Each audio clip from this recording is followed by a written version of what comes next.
Alors, je m'appelle Jonathan Bernal, j'ai 33 ans, je suis joueur de rugby fauteuil au sein du Stade Toulousain Handisport et également en équipe de France. Je suis le capitaine de ces deux belles équipes et en préparation en vue des futurs Jeux paralympiques de Paris 2024.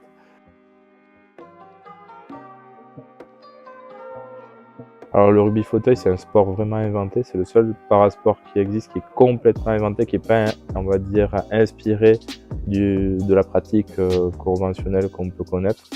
C'est des anciens hockeyeurs en fait, qui sont devenus du coup à l'issue de leur match malheureusement tétraplégiques. Et pour ça, ils ont voulu retrouver la science du contact, les stratégies du hockey, où ils ont mixé plusieurs règles venant du basket, du football américain, du rugby.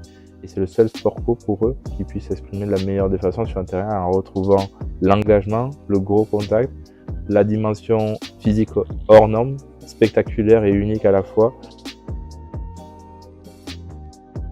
Nous avons vraiment voulu travailler sur la dimension du parasport, mais pas que sur le mot du handicap, afin de pouvoir le démocratiser, de pouvoir en parler très librement, parce que c'est un vrai sujet et que je pense que dès le plus jeune âge, on doit être sensibilisé autour de ces notions.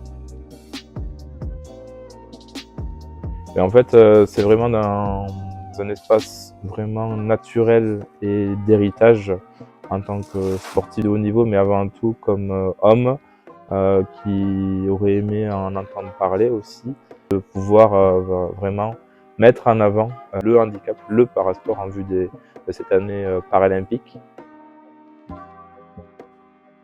Alors en 3 mots, le rugby fauteuil, c'est engagement, dépassement de soi, esprit d'équipe.